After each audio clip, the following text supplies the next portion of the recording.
I've set the camera going. Hang on a minute. Hang on a minute, Fred. It can't get its focus together, can't this stupid camera? Well, I'd like to record the contact, Fred, because it is a fact that me and you have known each other for so long now. Talked on the radio, Fred, for so long. I mean, you know, you just said there, Fred, that you're 93 now.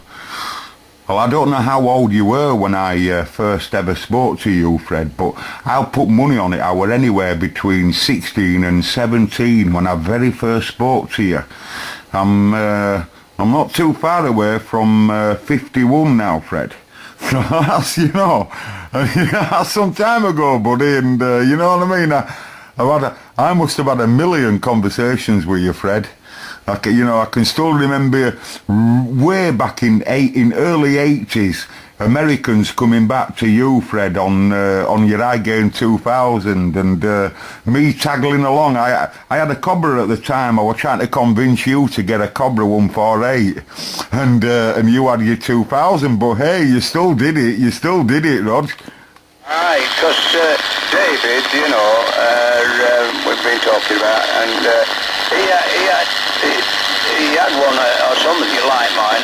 I gained 2,000, and you know they were Uniden board and Cybernet, weren't they? Yeah. Well, I think it was Cybernet on iGain, and on SSP they wanted to go to. He says bring it over, and he did. He made it really brilliant. Did Dave? You know, tuned it up like and lined it up, and he said bring it over, and I stood, you know, he did it while I waited, like, and I went over. Well, as you know, I worked the world on that damn thing, America. I mean, if you remember the skip then, that 11 or 12 year cycle has never been as good since in 1982 we're going back to. You know, 5 watts on FM, straight to space. In fact, they were coming over here louder than locals, if you remember, Michael. Telling you, Fred, the memories I have, it's like I say, you know, I'm recording you now, Fred. I'm recording you because of who you are. You know, the camera don't know, but you, Fred, have just been praising me, saying that you admire me for me messing with radios. But I'd like to say, Fred, about how much I admire you for all what you do with your clocks. And you know, and the history that you have, you know, regarding running your jeweler shop and all that there, you know. I think you got it slightly wrong about me, Fred. I'm an hobbyist, but you actually did all of that as a business, and look at how many different clocks that there is. You know, if you think about many of the radios, Fred, if you don't mind me saying, that I play with, are very, very similar, really. You know how they work, they're very, very similar. And look how many different unique clocks there is. I think it's you, Fred, to be honest. I think, you know, that's what inspired me years ago to talk to you about, because of who you were, Rog. Yeah, right. They're both fascinating hobbies when you come to think about it, I mean, I keep putting that in mind. Yeah, and I'm still doing it. I've just done 3 weight-ridden clocks. I'm doing quartz at the moment. Most of them are battery jobs, but one on them now is going fine. But there's like what they call a canny and pinny, what carries the minute hand and the hour hand, and they're only on friction tight, and this beggar's that loose. The watch is going much taking their hands round, and all I've got to do is tweak that up, and the job's fine. And in the morning, I've done that many, I just know where to go, and even, I mean, my eyesight's still brilliant, really, to say, but obviously not as good as well when I was in me 40 and around about that age. I mean, I was getting married for a second time at 43. I lost my first wife. Remember, I used to tell people so first lads were born, you know, that was a hell of a shock, and setbacks I've had, and I think doing a hobby like this or having some interest in life just keeps you going there, Michael.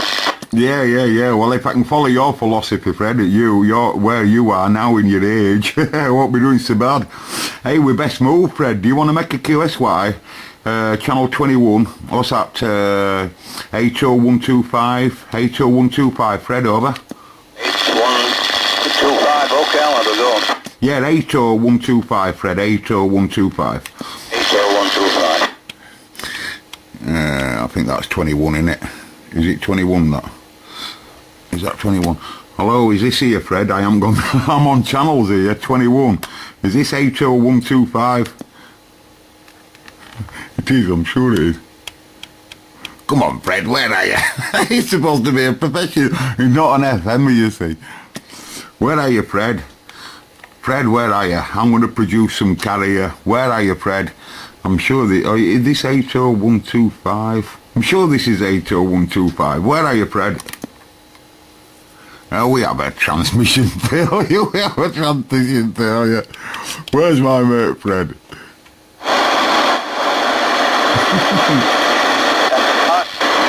Yeah.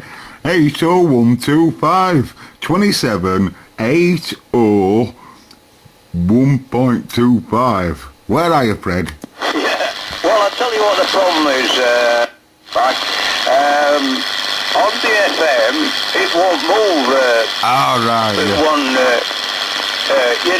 and I haven't got my head round this part, but if I go to USB, yeah, then I can move get it. That's right, yeah. to the exact digit, you know what I mean? And people will wonder where I am, and that's what I'm doing. Like, I have to go from FM to USB to get the fine tuning job. Like, if I go to FM, it chops all the...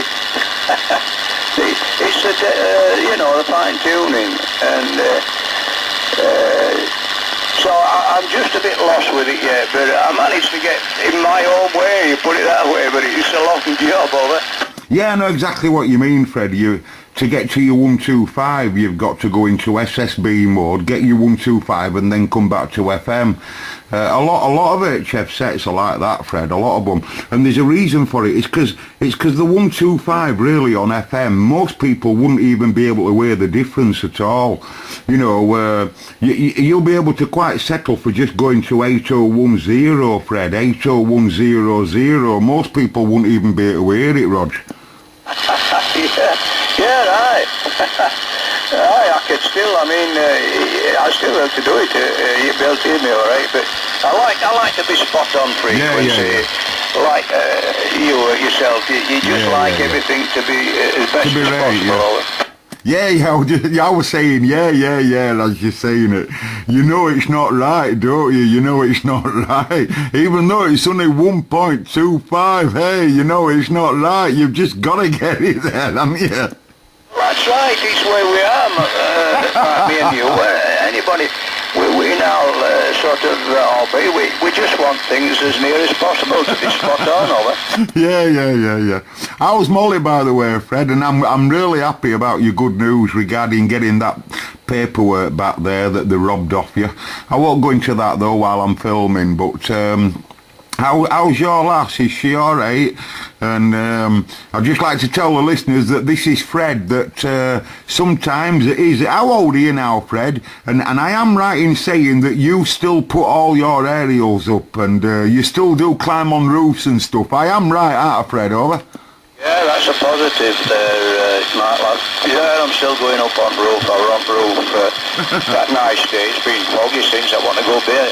I've got the Serio 827. And they've got rivets at bottom to hold it to this bit of aluminium tube, if you remember. You know, the big fat coil at bottom with all these ground planes on, about 4 foot long, but it's a fantastic aerial and about 23 foot driven element, you know. I know, the big aerial. And wind's got at it, and I did below apex at roof, you know, the only place I could get to put it like. It soaks through, so if you get it too high up, and and I was right to over tweak the ground planes into the sockets where they go with that a grub screw, you know. Yeah. And of course, there were 3 of them that dropped out into gutter, and I managed to salve another one to salvage out of gutter, yeah. And I've got to get my ladder up there, and But now, when I come to check, all lots moving about a quarter of an inch either way. There's these pop rivets that put it base. Do you remember seeing one of them, the Stereo 827 Mark? Yeah, excellent aerial, Fred. Absolutely excellent, but and a big aerial to be managing at your age. You're going to be looking round in gutter for some grub screws. So, what I was thinking, I'll take my drill up there and I'm thinking it like you do. You'll be working it out in the head how you're going to tackle a job. And I'm going to get my drill up there and I have to put it through bedroom window. But first, this is it, moving ladders round. First I'll have to go to the other side of the building, get up there, and I've got a bit of a cat ladder there, but it's a bit off. I've got to pull my sen up to this first rung on the cat ladder, and then I've got to go astride the apex of the roof, you know, and work along, push myself along right to the other end, then have another short one, and that's rotted away. Last time I was up there, I put my foot on last rung, whoosh, it went away. But I managed to grab hold like and drop down. There's a bit of a platform there. So I've that to salvage, you know, repair. So I'm sorry for moving around all the time. I wake up now, but I'm still troubled with my stomach, you know. That's what's woke me up. And I seem to start, I try and get to bed about 10 or half past. And I started waking up about 4 or 5. And that's what I'm up now. The old guts has given me true life, but once I get up, it seems okay, but that's been my downfall all my life, you know, my ulcers in my tummy. As I remember, I used to tell everybody how many cuts I've had from one ribcage to the other, and I've had the old gallbladder taken out, I've had a prostrate, it's endless things, 2 ulcers patched up, but each time in them days, in 1934, or even before that, in the 1926, you know, I started a 5-year-old. I was born in Sheffield, and even at 5-year-old there, they were cutting out on my right-hand side and my leg in growing part. Actually, he's still vivid with me. It was a lady surgeon, and I'm screaming my head up, and the nurse at my head there trying to calm me down. And it was awful anaesthetic. I could see what was going on, and she's carving away. So look at this, and it was like the size of an egg, and it was stopping me from walking, and she's cutting it out. So it couldn't have been malignant, I don't suppose, but she's showing me, and I'm screaming my head off, and then of course they patched me up, and all the time I'm making too much acid, and it's burning my stomach and causing ulcers, you know. And from the age of 5 right up to when I was 21, and they finally, a guy, I went to Huddersfield, most of the jobs I've done at Huddersfield hospital there. This surgeon, he said, he came to see me and said, "By God, lad," he says, "I can see you've never lived." I said, I wished I were dead, honestly. I prayed to God because of that much pain and sickness and vomiting blood and passing blood, you know. And so he said, "Lad, I'm going to make life better for me. It won't be perfect," he says, "but," he says, "we're going to make life." Up till then I had to diet every day. I wasn't even allowed tea or out like that, you know. And anyway, he took part of my stomach away, and since then he said you'll be able to eat most food without any problem, but same as any normal person, there's certain things what doesn't agree with you. And then, you see, I did 20 years, as you know, on my own in business, and cracked in, and I'm still doing it, but I think from all them years, when I was dieting and eating proper food, and I'm still limited to how much I can eat. It's keeping me going down here, and interest in life as well, Ollie. Well, that's what I say, Fred, you know. The reason, Fred, why I have such a connection to you is because, and you never seem to be able to remember that, it's not so long ago, Fred, when I only had 8 hours to live. A couple of years ago now, but I only had 8 hours to live. And surgeon, I kept going to doctors. I kept going to doctors all the time, telling them that I'm vomiting blood and all sorts of stuff, and vomiting all the time, can't eat, and all kinds of stuff going on, and massive pains. And they kept saying that there's no wrong with me. And I even said at one point, whoa, I said, I haven't been to doctors for 15 years previously. I'm not one to be moaning. You know, I only come to doctors when something needs fixing. Anyway, one doctor more or less sent me away, so I had another appointment, and she did send me away saying that there's no wrong with me. And it's only weeks later I collapsed at home. Literally dying. I'm not joking, Fred. I was absolutely dying. I've never been like that in my old days of living, and I couldn't even pick phone up. I can't describe what I was like, but I couldn't pick phone up, and it was about 2 foot away from me. I couldn't get to the phone, and I banged on the floor like, and at that time my old man were alive. It alerted my old man. Then when he come into the room, I tried to tell him, get an ambulance. That's all I wanted to say to him. Just get an ambulance, get an ambulance. But I couldn't say it, Fred. I was trying to say it, but when I talked, there were bubbles coming out of my gob. I'm not joking. I was just making bubbles, and because my diaphragm had burst, I could not talk. But I didn't know I couldn't talk until my dad come into the room. That's the first time I tried to talk. And all I tried to say was, get an ambulance. But it didn't come out like that. I ended up going, like that. And I could hear myself say it, and I thought, whoa, we've got a problem here. And I'd really, to like learn myself how to speak again, to be able to tell him to get an ambulance. It was the hardest thing I've ever done. He couldn't tell what I was saying, so he went out at the room. He thought I was messing around. Not to mention I was absolutely naked, sweating on the floor like I've never sweated before because I'd collapsed on the floor. And he still thought I was pissing about. We're not naturists here, Fred. We don't go around with no clothes on. And he still didn't understand, and he went out of the room and left me. I had to do it all again, bang again, alert him again, and then try as hard as I can to tell him to get an ambulance. And, what? Get an ambulance? I said, yeah, get an ambulance, get an ambulance, get an ambulance. It was terrible, Fred. So he gets an ambulance crew come, and, they immediately saw that it's an absolute emergency. Pumping morphine into me and all sorts of stuff, and carried me out of house, 2 of them on a special stretcher, like outside house for long enough here, before they moved me because I was so in such a bad unstable state. And then they set off with all lights flashing. My mates were following ambulance, and they said they couldn't keep up, going through red lights and all sorts. I can still remember the ride. He said, hold on for the fastest and most uncomfortablest ride of your life, and that's exactly what it was. Straight into operating theatre straight away.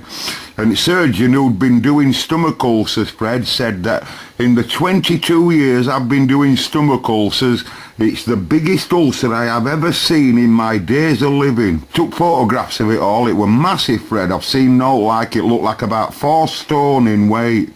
How come you didn't go to doctors, he says? Yeah, I forgot all that. I'd forgot it's the same trouble as me, like that. Yeah. It's amazing how you survive all that, Yeah. I do believe there's certain things where people, there's some, I was involved, I probably told you, I don't know, but my mother was a great big spiritualist, and although it scared me to death, she used to drag me around to these, they used to have meetings in rooms, and they were all free. They had a voluntary... Sean's radio folks. Took a few coins in, but they were all free, like, and they were all practicing this medium, what they call mediums, spiritualists, like. Yeah. Crossed on them and did all sorts of funny noise, and I mean, younger, it used to put me off, but it's been around me. I wondered if there's something in it, whether there is somebody, like, although you die, you're still around in spirit, and I keep thinking there's somebody probably watching me, or many like yourself, I still think there's something in. I'm not religious. No. And people say, it's God, it may be. I don't know, but there's something what's definitely keeping you going somewhere. And I mean, Matt. It's funny you mention that. I'm just like you, Fred. I'm not religious, but you don't know, do you? You don't know. You really don't know, do you? You know. Tell you one thing, Fred, right, before you can get on to any subject you want, but when I was recovering, when after operation, which were about 6 hours, and they were telling family it's 50-50 whether he'll live or die, you know, obviously I'm out of there, I know nothing about it. It wasn't under local anaesthetic, Fred. But I'll tell you what were really funny, what I thought were really funny afterwards. About 2 weeks later, I'm in hospital recovering, and the surgeon come up to me, and he's telling me that he's got some photographs, and that if I ever want to look at them. I said, you've taken photographs? He said, yeah. He said, with it being the biggest thing, he said, I've ever removed out of anybody. He said, I photograph it. He said, and I show off using them photographs in front of my other surgeon friends. I said, all right. He said, one day, he said, if you're up to it, he said, you can have a look if you want. I said, yeah, and I said, I'll have a look. I'm not frightened. I said, not now though. I said, but maybe a bit later on. I said, I'll have a look. He said, aye, all right. Anyway, a bit after, Fred, he you know, like they come round every couple of days and have a look at you, you know, look at all your battle scars, you know, checking out stitches and what have you. And there were pipes coming out of every orifice. There must have been 20 pipes coming out of my neck at both sides of my neck. Loads coming out of my arms, loads of machines on my left and loads of machines on my right. I were well rigged up like Robocop. And I'm not joking, Fred, right? He gets his camera and he brings it outside at bed and he's flicking through camera. And he's on purposely not showing me the photographs. And he's like looking at the camera, like, you know, and flicking through his digital camera, but he's not letting me look until he finds the photographs of me. So I says to him, I said, I can see you've got a lot of photographs on there, Mr. whatever his name is. I remember it, but I'm not going to say on here. I said, I can see you've got a lot of photographs. And he said, oh, yeah. I said, are they all of other people that you've done then? He said, oh, no. He said, they're all family. Kids and family and wife. And I burst out laughing, Fred. I burst out laughing. He says, what are you laughing at? I says, hang on a minute. I says, my projects at home, I said, when I'm messing with radios, I said, I take video footage of them. And I said, I take photographs of them. And I said, and also mixed up with them is family and friends. And when I'm looking at radios, I often see family and friends and radios all in my photographs. He said, I said, and you're just like the same.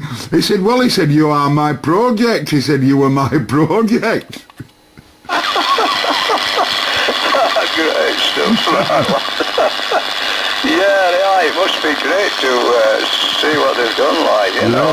Yeah. I mean, God, I mean, as I say, these massive big scars and from my chest to my groin on both sides, it's unbelievable. And the last job they did a quick keyhole. What would it be?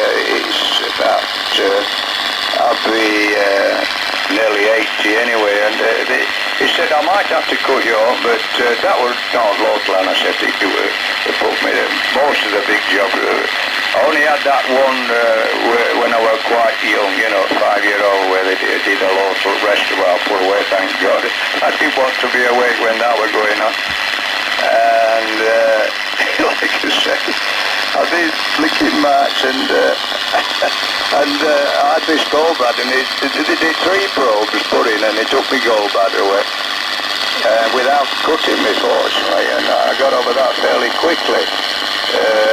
But since then, I did have a rupture quite a long time ago, and what they do apparently, they just put a cover over or something, don't they? I think cut you up and keep it in.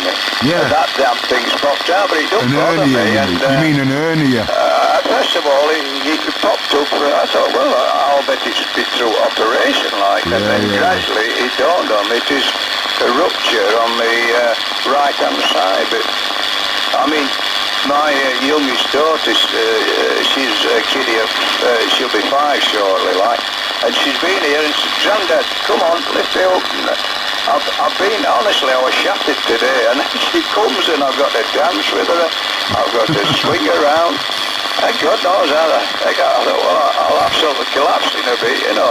I said, I was joking, I said, I'm really see you, Charlotte, but am I glad when you go? Thank you, man. Yeah, well, Fred, stereo. I got an hernia as well. I got an hernia and I got a rupture.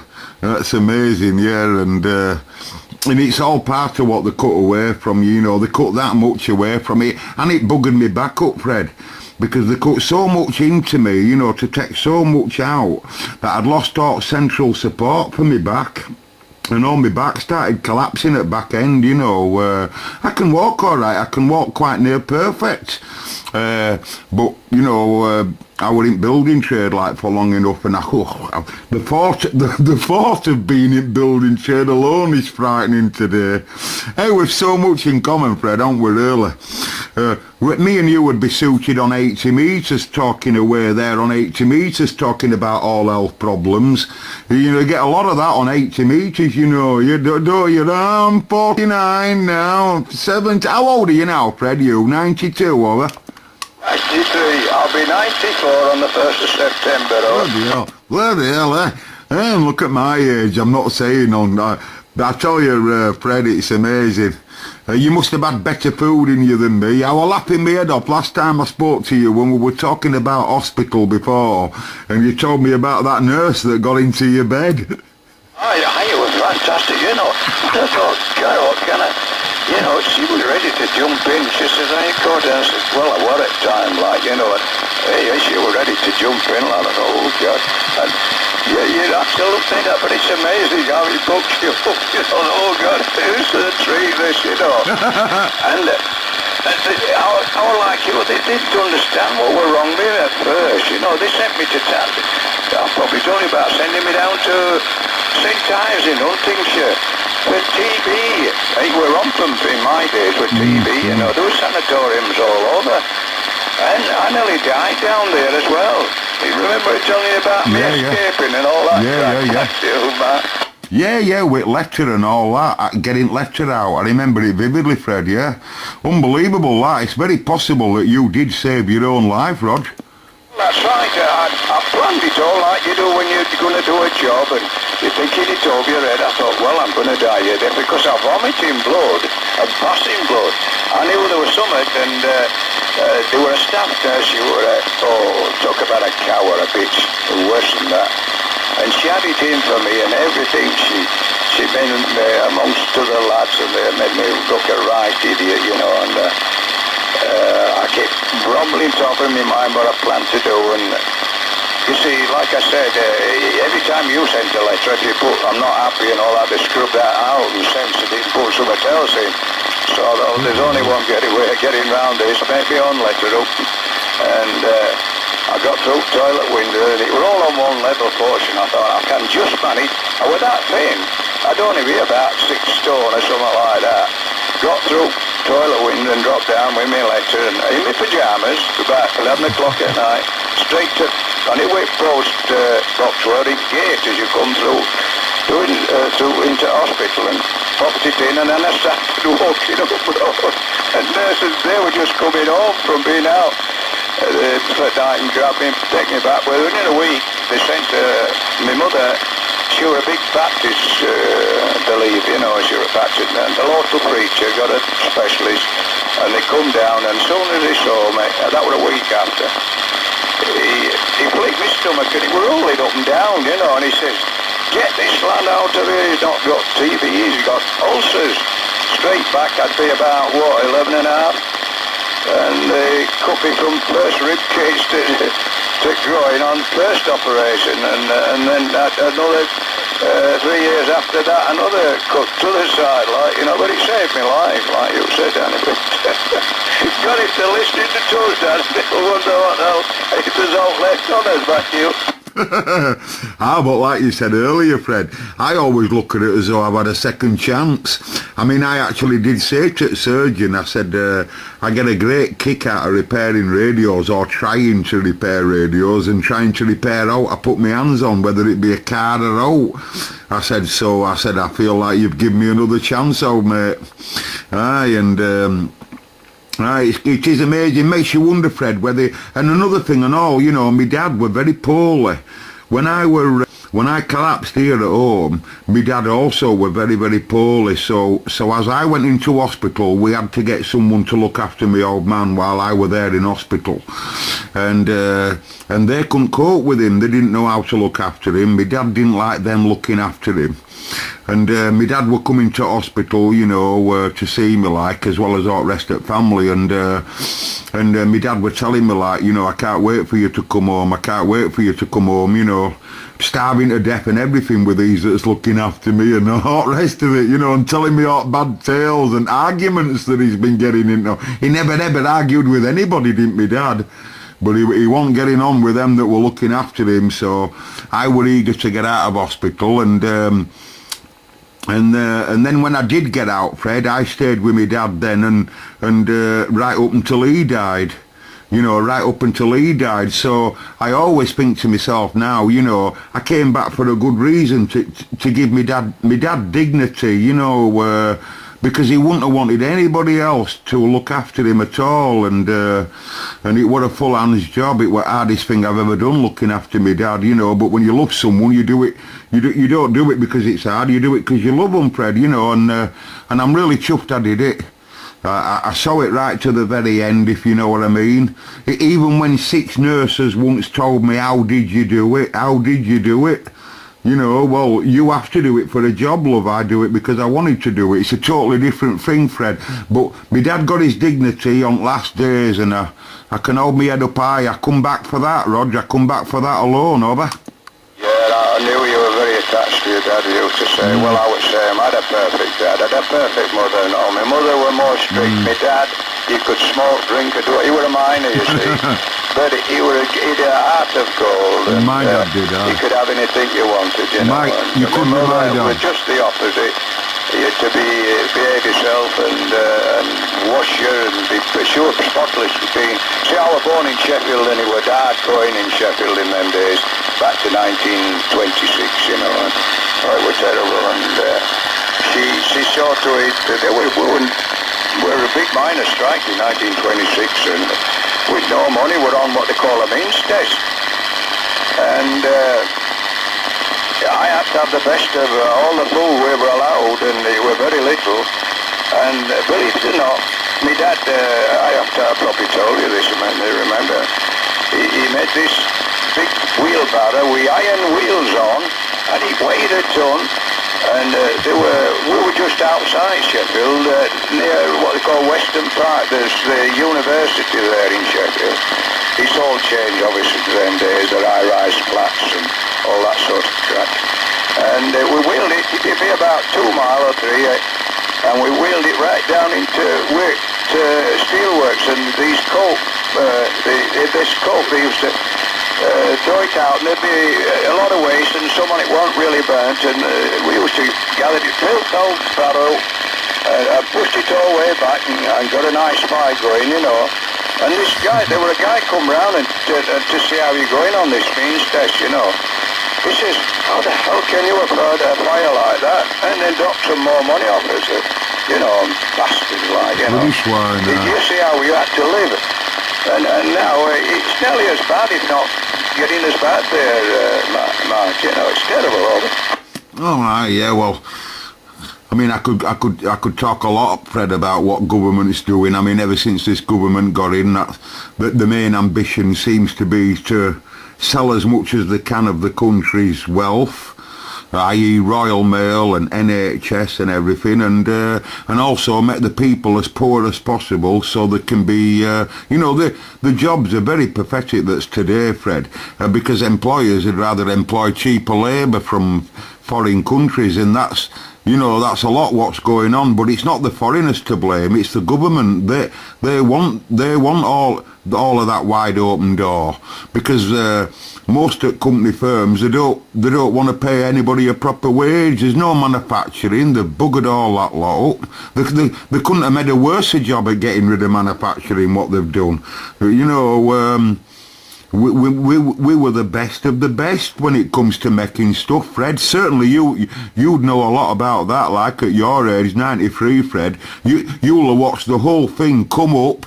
You'll have watched all our manufacturing base come right up and then watched it all get smashed to bits, Fred, over? Well, that's right. It's terrible. I mean, the gap's still there between the have and not and then what happens, and they couldn't care less, you know. Exactly, I mean, if I hadn't had a little business, the wage I would get, I had to travel to Leeds, or working in Leeds, and backwards and forwards. That's where I met Molly, actually. Nowadays, we met at dance halls, you know, and there were a dance place in Leeds, and that's where we met. And she were a dress fitter and all that. She were paid a really good wage compared to mine. And my mother always on to me, she said, come on, you want to get a place of your own. And my mother would have to drive, and she pushed me along and got me this little shop and business. And God, if I hadn't had that, I'd have been under by now, because I couldn't have existed on the wage they gave you. £7 a week were and that was the lowest wage, and it was supposed to be a skilled job, but there was no money there, you know. And Molly were getting £12 a week, you know. And she were in a flat in Headingley at the time, and she'd only threatened me bus right up to Headingley, you know. But anyway, as I say, if I hadn't gone into business on my own, 20 years, and see, I managed to buy my own place and this one. And, you know, and I've always been careful. Because when we were brought up, you had to conserve everything. My mother wouldn't let you get out on hire purchase. We did small amounts, but very little, you know. She was always watching the pennies, and I've had to do the same, you know. And fortunately, it's done me in good stead, like. So, thankful we're still here and doing things there, Danny. I was going to go back to bed, actually. Look at time. I get up and then I go back and try again. You know, it's the old ducks playing next with me. That's just what I do. I will take a break anyway, Danny, and I suppose I better let you get off as well, lad. And it's been nice. Keep calling you, Danny. Mark, my friend, sorry, lad. You know, it's really great to go down memory lane and talk about the old past. Yeah, the old CB days. Shotgun, I don't remember him down the road. He's still about, like, I think he's 70, I think he's 72 now, like, and there's a massive big beard on him. I saw him the other day. I got a load of shopping. The local buses, one every hour, and the damn thing had broke down, so I got a load of shopping. I thought, well, I'm not working another hour, and I thought, well, I'm still arguing myself, keep going and exercise that, you know, and so I'll have a go at this. And I slung it on my back, 1.5 miles, all uphill nearly. I kept having to stop for a breather light, but I managed it. So, God, there's so much driving as I don't know what it is on it, lad, but still going. Anyway, I'll leave you now, lad, and I'll look out for you again. Keep coming back to my roots, the old city. Good luck. So I'll pass it back for a final there, Mark, and hope to catch up with you again, lad. Bye for now. Yeah. Well, what you just said all on that last over, Fred, I tell you, with so much in common, it's really unreal. My old man never ever had anything on HP, never. He was absolutely religious. You must never use HP, and never to this day have I, Fred. I live by my old man's traditions, where my mum always wanted that brand new couch to keep up with Joneses, and she always wanted that new fancy car and all of that, and she couldn't resist it, couldn't my mum? Whereas my old man, like, oh no, none of that, like, none of that. So I live by my old man's traditions, like, in that respect. Yeah, it's always good to say hello to you, Fred. I always enjoy it. It's been a while since I said hello to you. And it's quite amazing that you're up at this time feeling uncomfortable with burning stomach or whatever, because I'm just the same. I'm just the same. That's why I'm here today. Yes, I'm messing with my mate's radio, but really because I'm not well, I'm uncomfortable today. Burning. I need to get up and dilute my stomach with a drink. And I always feel better then when I get a pint pot of tea, Fred, me. But basically, it's just because I'm diluting my stomach acids. Anyway, according to this, Fred, we've been talking now for about 40 minutes. So that's what you call a conversation, old mate. And I captured you, Fred. You're here on video. Because you never know, either me or you never know our destiny, Fred. But it's brought us together, if you think about it. Radio, we'd have never have met each other if it weren't for radio. So we felt like you on, Fred. It's well worth being around. I'll catch you later, buddy. Say hello to Molly for me and just tell her it's Mark, the man that asked her about the scone mixture. Oh, 20 odd years ago. I'll catch you later, Fred. Oh, guy, you brought it back to me there. I'll certainly tell her. Yeah, great stuff. We're all individuals, aren't we, Mark, lad? So, thanks again, and look forward to the next time. All the best, Mark. Bye. Yeah, you go and get back to sleep, Fred, and see if you can get another couple of hours, aye. Thanks for making me morning, Fred. Good morning to you, old mate. This is Mark at Bradford, waving a big hand. See you later, Fred, old lad. It's brilliant, is that radio, lad. You made a good job. All the best, Mark. We're clear. Thanks for saying that, Fred, because it's nice to get a radio check when you haven't asked for one, spontaneous at back end like that. It sounds all right. That's good enough for me. Thank you, Fred. Thank you. Goodbye. And by the way, for the camera, the microphone is something different. This microphone is a Turner M3B, a very, very rare microphone in our country. I've had this a good while now, and this really, really does suit many radios. Seems to have a right load of depth with it as well, and everyone gives it flowered reports. And usually they run on a 7-volt battery, I believe, 7.2, something similar to that. But I tell you, folks, I always get good reports with that. So when I set deviation up on a radio, if you make sure your deviation's not too high, you can then put easily a nice mic on them and get reports like people would on a Kenwood. I swear this is true, Sean, if you're watching. I were on this yesterday, and someone said I'm on an HF radio, and he just would not. I were on this mic, and he would not believe that I were on. I kept saying, no, I'm on a CB, I'm on a Stalker 9. You're winding me up, you, I says to him. He said, I'm telling you I'm not. Sounds as good as an HF set. He said, on a £200 mic, on an aisle mic or something like that. He said, it sounds fantastic. And I were on that. And Sean stonker. Right, catch you later, folks. Anyway, I'm sorry if that conversation bored you, but there's lots of things that Fred does, that makes me laugh. He once fell off at roof, and broke his leg, he broke his leg doing an aerial. That's not so long ago. He was about 87 at the time. He's 93 now, and he still goes up on roof. In winter he goes up on roof and lot. And his wife's right lovely and all. His wife, Molly, she's right lovely, He's passed his radio AM exam now. And if Molly were up in it were normal daytime, right, you'd hear Molly in background talking and saying hello to people on radio. Now, she's always done that.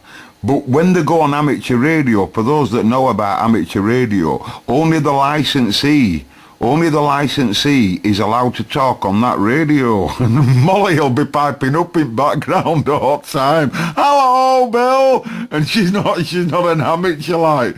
So RSGB wrote to him and give him a rollicking. Can you believe that, folks? It's true. Just little Molly in background saying hello under the supervision of Fred. But they moaned about it, yeah. And absolute lovely couple, they really are. Anyway, catch you later, folks. That's my mate Fred in the last of the summer wine country, and me here.